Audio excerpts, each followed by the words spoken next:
The whispering woods. Camping in the woods at night always felt like an adventure, even if there was something inherently creepy about the vast darkness that swallowed the forest whole. It was late October, and the air was cool and crisp, filled with the scent of rotting leaves and pine.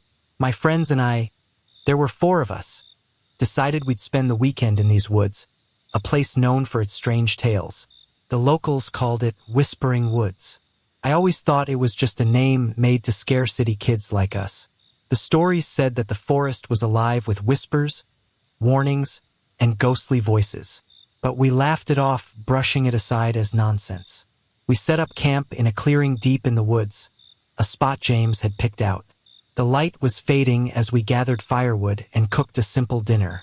Emily and Kat were huddled together, whispering about some urban legend they had read online about these woods. James and I exchanged a look, rolling our eyes. We were here to escape reality, not to get spooked by stories. As the campfire crackled, we swapped tales of our own, trying to outdo each other with scary anecdotes. It was a fun, predictable night, until the first whisper broke the air. It was faint, almost like the rustling of leaves in the breeze. Emily stiffened, looking over her shoulder. "Did you hear that?" she asked, her voice hushed. James snickered. "What?" "The wind." He tossed another log onto the fire, sparks dancing up into the dark sky. But as the minutes passed, the whispers grew louder. They drifted through the trees, coming from all directions. It wasn't just one voice. It was many, all murmuring indistinct words. We all fell silent, straining to make sense of it. My stomach tightened with unease. This didn't feel like the usual noises of a forest. Kat moved closer to me, clutching my arm. "This is seriously weird," she whispered. James was the first to brush it off. "It's probably a bunch of animals, or wind patterns or something. Don't freak out." But the whispers kept coming. Then they changed. Instead of unintelligible murmurings, they formed distinct phrases. "Leave now," one voice hissed. "You're not welcome," said another, more guttural. We huddled together, all pretenses of bravery vanishing. The woods felt alive, pressing in around us. Suddenly, Emily screamed. We spun around to find her staring into the darkness. Someone touched me," she shouted, her eyes wide with terror. We aimed our flashlights into the trees, but there was nothing there. We were terrified now. Even James was pale, his eyes darting around. "Let's pack up and get out of here," he said, his voice barely steady. We scrambled to collect our things, but the whispers seemed to intensify, laughing, taunting us. I was stuffing my backpack when I realized Kat was no longer by my side. "Kat?" I called out, my voice cracking. She was gone. My flashlight swept the area, my heart hammering. We yelled her name, but only the whispers answered us, echoing her name back in a mockery of our desperation. "Kat, Kat!" Panic set in. Emily sobbed uncontrollably, and even James looked lost. We fumbled through the woods, calling for her, the forest seeming to grow denser with every step. The darkness felt almost suffocating. Then I heard it, a soft, broken sob from somewhere to my right. "Kat?" I whispered, moving toward the sound. The sobbing grew louder, and for a moment, I thought I'd found her. But the figure that emerged from the shadows was not Kat. It looked human, but its eyes were hollow pits, and its mouth was twisted into a grotesque grin. Tilted its head, mocking me. "Kat is ours now," it whispered, before vanishing into the darkness. I staggered back, my limbs frozen with terror. The others pulled me away and we ran, tripping over roots, branches scratching our faces, until we stumbled back onto the main trail. The whispers followed us all the way back to civilization, fading only when we reached the road. We never found Kat. The search parties combed the woods for days, but she had vanished without a trace. The police said she was probably taken by some predator or had gotten lost. But we knew better. The Whispering Woods had claimed her. The Phantom Campfire. Camping alone isn't something I typically recommend, but I needed the solitude. Life had become unbearably loud, a whirlwind of constant demands. So, one chilly autumn weekend, I packed my gear, left my phone off, and drove to a secluded state park a few hours from the city. The trail I chose wasn't on any official maps. It was a path a friend had mentioned, one that led to a quiet clearing near a small hidden lake. As I walked, the leaves crunched beneath my boots, and the smell of earth filled my lungs. The forest was alive with the muted sounds of wildlife, a far cry from the city noise I'd left behind. I reached the lake by late afternoon. It was breathtaking, the water mirroring the orange and red hues of the setting sun. The clearing seemed perfect. I pitched my tent, started a small fire, and enjoyed the peace, watching the stars slowly emerge in the vast, ink-black sky. By the time night had fully settled, I was wrapped in my sleeping bag, the fire dying down. I was drifting to sleep when a flicker of light caught my eye through the tent's mesh window. Groggy, I unzipped the tent flap and looked out. There, not 50 feet away, was another campfire. The flames burned high and bright, casting shadows that seemed to dance across the trees. I blinked in confusion. I hadn't heard anyone else nearby all day, and this was a pretty remote area. Yet here was a fully lit fire, crackling loudly in the darkness. My first thought was that it was another camper. Maybe someone had arrived while I'd been dozing. But there were no signs of life around the fire. No figures, no movement, nothing but the blaze itself. "Hello," I called, my voice echoing eerily.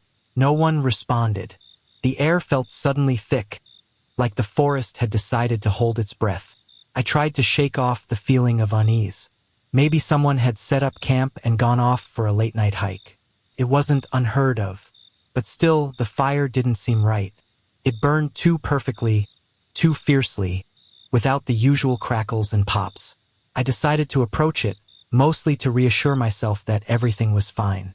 As I drew closer, a strange feeling swept over me, like walking into a place where you weren't supposed to be. Goosebumps rose on my skin despite the fire's warmth. The flames illuminated an empty campsite. There were no tents, no supplies, just that impossibly bright fire. Something about the clearing felt wrong, out of place, like a memory you couldn't quite recall but knew was all too real. I stepped into the ring of light, and that's when I noticed it. The air felt heavy, oppressive, like something was pressing down on me. My instincts screamed at me to leave, but I took another step forward. That's when I saw them. Shadows, faint outlines of people, sitting around the fire. Their forms flickered in and out of existence like old film projections. I could see the outlines of their clothing, thick jackets, hiking boots, backpacks. They sat, unmoving, their heads bowed as if deep in conversation, but their mouths never moved. I stumbled back, my heart pounding. The shadows didn't react, didn't acknowledge my presence, but the fire suddenly flared, burning even brighter. The temperature around me seemed to drop, an unnatural chill cutting through the warmth of the flames. I backed away, nearly tripping over a root. My eyes locked onto one of the shadowy figures. Slowly, its head turned toward me, though the rest of its body stayed still. There were no features on its face, only a void, a nothingness that sent a jolt of fear straight to my core. Panicked, I turned and sprinted back to my tent. I scrambled inside, zipping it up and clutching my flashlight like a weapon. My breath came in short, ragged bursts, my ears straining to hear anything outside. But the forest was silent. No wind, no rustling leaves, nothing. Eventually, exhaustion overtook me, and I drifted into a restless sleep. When I woke, the dawn light filtered through the trees, and the forest felt calm again, as if the night had been a fever dream. I stepped outside my tent, half expecting to see the ghostly campfire still burning. But there was no sign of it, no ashes, no disturbed ground. Yet, where the fire had burned so vividly, the grass was brittle and blackened, as though it had been scorched. Packing up quickly, I took one last look at the clearing before hiking back to my car. I didn't tell anyone what had happened. Who would believe me, anyway? Months later, I read a blog about the history of that park. It mentioned an old tragedy. A group of campers who had gone missing in the very woods where I'd stayed. Their bodies were never found, but rumors said their campfire still burned on certain nights. The spirits gathered around it, trapped in the final moments before they vanished. I haven't been back to that lake since, but sometimes, late at night, I dream of shadowy figures around a phantom campfire, waiting, always waiting. Eyes in the dark. Camping with my partner, Alex, was always an adventure. We'd been doing it for years, ever since we met in college, but nothing had ever quite prepared us for what happened that weekend. We'd chosen a new spot this time, a secluded area in a sprawling national forest, far from any trails or campgrounds. We wanted quiet, isolation, and the kind of raw beauty you could only get when you truly left civilization behind. It was mid-September, and the weather was perfect. Cool enough for a fire at night, warm enough during the day to make hiking pleasant. We hiked in for hours before finally setting up camp near a small stream, our tent nestled among ancient oaks and towering pines. By evening, the sky had turned a dusky purple, the first stars peeking through. We sat by our campfire, sharing stories and laughing as the flames danced. The forest around us had fallen into a hushed calm, punctuated by the occasional chirp of crickets or rustle of leaves in the breeze.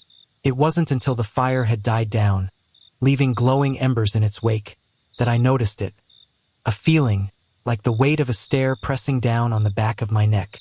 I shifted uncomfortably, trying to shake off the sensation. "You okay?" Alex asked, noticing my unease. "Yeah," I said, trying to sound casual. "Just, I don't know. Feel like we're being watched." Alex glanced around, then shrugged. "Probably just a raccoon or something. We're in their home, after all." I nodded, but I couldn't shake the feeling. It was as if the woods had eyes, hundreds of them, all fixated on us from the darkness. We decided to call it a night, retreating into our tent and zipping it shut.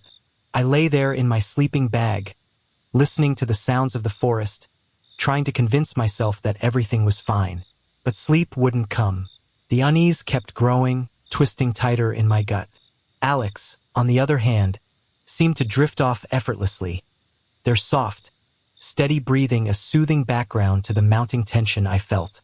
Hours passed. I must have dozed off at some point, because I woke with a start to the sound of something moving outside. It was subtle, a crunch of leaves, a gentle snap of a twig, but enough to set my heart racing. I held my breath, straining to hear more. Silence. Then, just as I was about to convince myself it was nothing, I heard it again. This time it was closer, right outside the tent. A shuffling sound, like something or someone circling our campsite. My throat went dry. I nudged Alex awake, and they groggily sat up. "What is it?" they whispered, rubbing their eyes. "Listen," I whispered back, barely audible. Alex froze, their expression shifting from confusion to alertness. We both stayed silent, ears straining, every muscle tense. The noise came again, louder this time, accompanied by a low, almost imperceptible growl. Alex and I exchanged a look, fear mirrored in each other's eyes.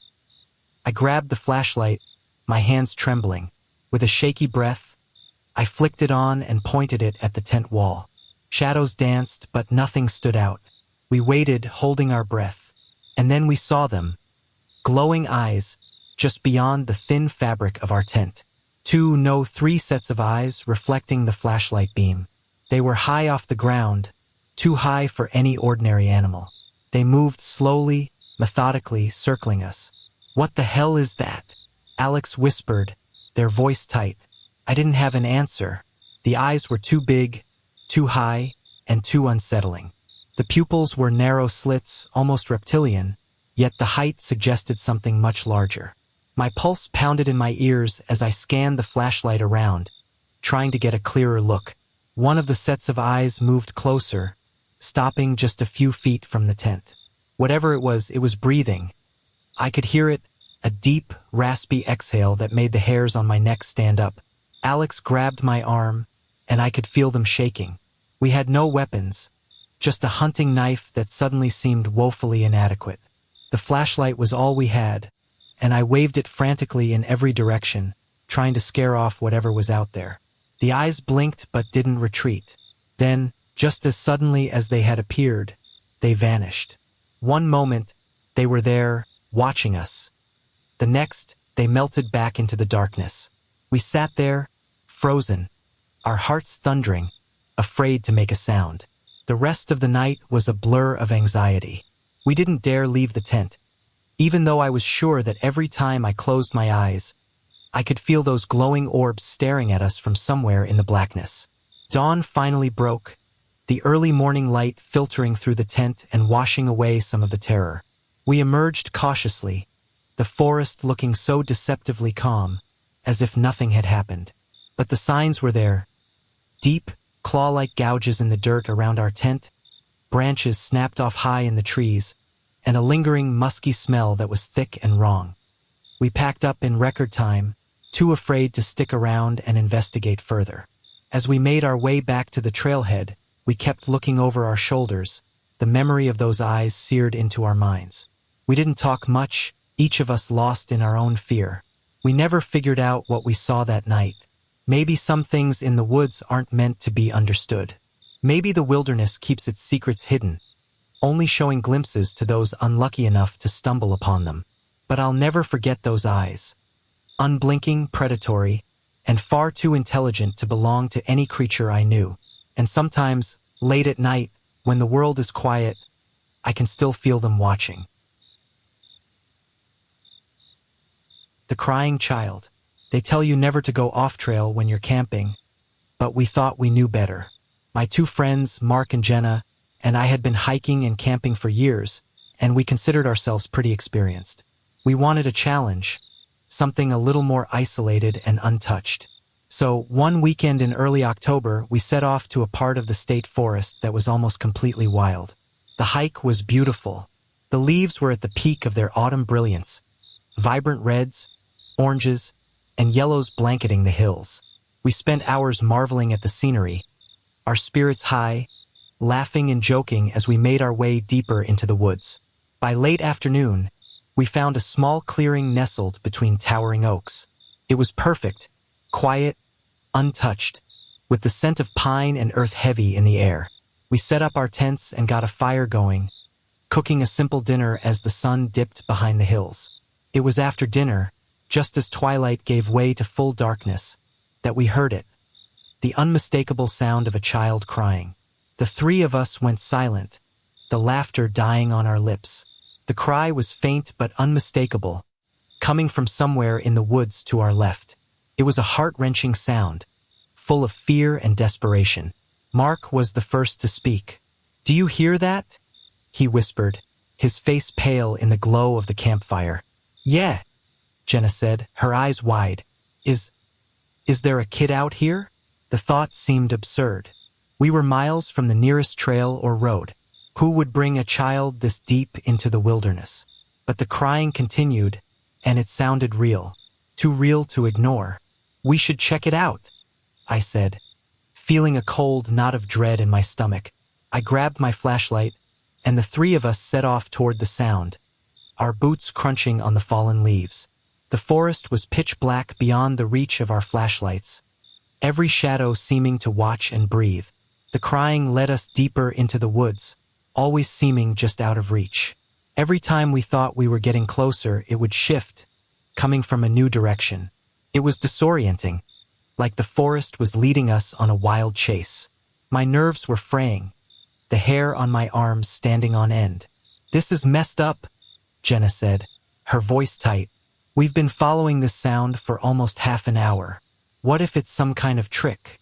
I wanted to brush it off, to say she was being paranoid, but something about this didn't feel right.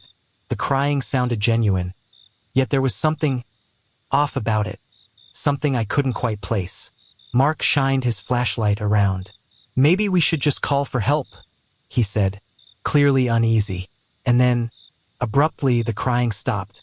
The silence that followed was suffocating. I could hear my heartbeat pounding in my ears, and for a moment, none of us moved. "What the hell?" I muttered. Before anyone could respond, the crying started again, louder this time. But it was different, distorted, almost like a recording. It echoed around us, bouncing off the trees, and now it seemed to be coming from all directions. Jenna grabbed my arm, her fingers digging into my skin. "We need to get out of here. Now." We turned to head back to camp, but the moment we did, the crying shifted into laughter. A child's laughter, high-pitched and manic, echoing through the forest. I felt a chill race down my spine, and the knot of dread in my stomach twisted into full-blown fear. We stumbled through the darkness, our flashlights barely cutting through the thick night. Every step felt like a struggle, like the forest was trying to keep us from leaving.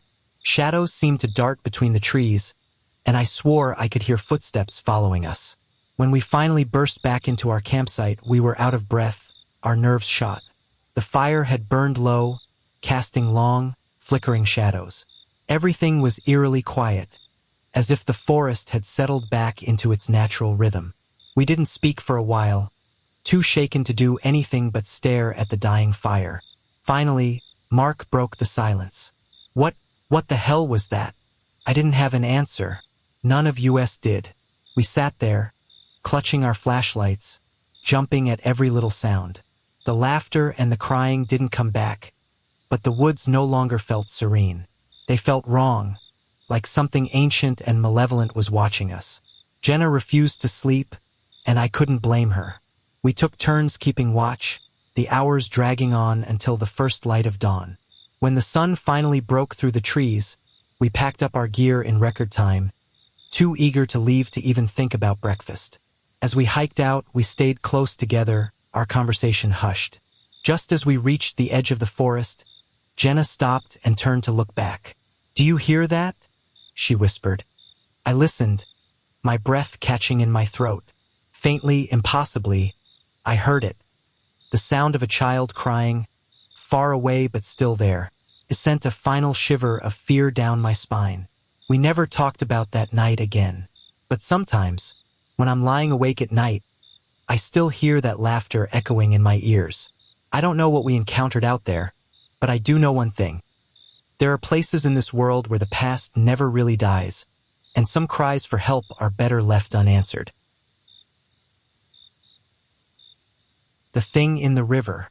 There's a sense of peace you get from camping near water. At least that's what I used to believe. A river, gently flowing by your tent, can lull you to sleep like a lullaby. This beautiful, serene, nature's white noise. But after that trip, I'll never camp by a river again. My friend Luke and I had found the perfect spot. A clearing beside a slow, wide stretch of river deep in a national forest. The weekend promised clear skies, and we planned to fish, cook over an open fire, and soak in the wilderness. We arrived mid-morning and set up camp. Our tent faced the river, and we built a fire ring a few yards away. The sound of the water was hypnotic, a gentle, endless murmur that filled the gaps in our conversation. We spent the day fishing from the riverbank, our lines lazily drifting in the current, catching enough trout to make a hearty dinner. By sunset, we were sitting by the fire, the sky a painting of pinks and golds reflected in the river's surface. We ate, laughed, and told stories, feeling utterly content. As darkness settled, the river transformed into a ribbon of black, the gentle sound of it more pronounced in the quiet of the night. It was after we doused the fire and crawled into our tent that the strangeness began. I was lying on my back, listening to the river's lullaby, when I realized it had changed. Instead of its usual soothing flow, the water sounded disturbed, like something large was moving through it. "Do you hear that?" I whispered to Luke, who was lying beside me. He paused, listening. "Yeah," he said, a frown in his voice. "Maybe a deer or something." We lay there, both straining to hear, but the noise grew louder, more insistent. It wasn't just the sound of something moving through the water. It was the splashing, almost thrashing of something big. I grabbed the flashlight from beside my sleeping bag, unzipped the tent, and shined the beam toward the river. The sight that greeted me made my stomach drop. The water was churning, as if something massive was writhing just beneath the surface. For a split second, I thought I saw something pale and serpentine, a flash of slick skin, before it vanished beneath the dark current. What the hell was that? Luke whispered, leaning over my shoulder. I didn't have an answer. We watched for several long minutes, but the river settled, returning to its gentle, murmuring flow. I tried to convince myself it was a large fish or maybe an otter, but deep down, I knew it wasn't. Reluctantly, we returned to the tent, though neither of us felt quite as safe. The river continued its song, innocent once more, and eventually, I fell into a light, restless sleep. Hours later, I woke to a sound I'll never forget. It was a low, gurgling moan, wet and inhuman. My eyes shot open, and I held my breath, straining to hear. The sound came again, louder, closer. It was coming from the riverbank. "Luke," I whispered, shaking him awake. His eyes snapped open, and I knew he'd heard it too. We lay there, paralyzed, as the noise continued. It was a horrible, wet sound, like something gasping for air, struggling against the water. I could hear the splashing too, but it wasn't the playful splash of fish or wildlife. It was heavy, deliberate, as if something was trying to drag itself up onto the shore. I couldn't take it anymore. I grabbed the flashlight, hands trembling, and unzipped the tent flap just enough to peek out. The beam cut through the darkness, landing on the riverbank. What I saw made my blood turn to ice. A figure was half submerged in the water, its upper body draped over the muddy shore. Its skin was pale and glistening, stretched tight over skeletal limbs. Its head was bowed, long, stringy hair dripping water. I couldn't see its face, but its mouth gaped open, emitting that horrible, gurgling moan. Then, with a sickening lurch, the thing began to move. It pulled itself further onto the shore, its body long and serpentine, dragging with an unnatural slowness. I bit back a scream, my heart slamming against my ribcage. Luke must have seen it too, because he cursed under his breath and grabbed my arm. "We need to go," he whispered, his voice shaking. We moved as quietly as we could, stuffing essentials into our backpacks. The creature continued to drag itself from the water, its moans echoing through the clearing. I could barely breathe, terrified of making the slightest noise. Once we were packed, we slipped out of the tent, careful not to draw attention. The thing was now fully on the shore, its back to us. It was impossibly long, the lower part of its body still slithering from the river, scales glinting in the moonlight. I didn't want to see its face, didn't want to know what kind of nightmare could make a sound like that. We crept into the woods, each step feeling like an eternity. My hands were shaking so badly I almost dropped the flashlight, but somehow we made it far enough to feel safe running. We didn't stop until we'd put miles between us and that cursed river. When the sun rose, we found the main trail and made it back to the car, exhausted and shaken. We didn't talk much on the drive home. What was there to say? What words could make sense of that nightmare? To this day, I don't know what we saw. The rational part of me wants to believe it was a trick of the light, a mass hallucination brought on by exhaustion. But the rest of me remembers the sound of that gurgling moan and the way that thing pulled itself from the river. The wilderness hides things, secrets best left undisturbed. And now, when I camp, I make sure I'm as far from water as possible. Because some rivers are more than just rivers, and some songs are better left unheard.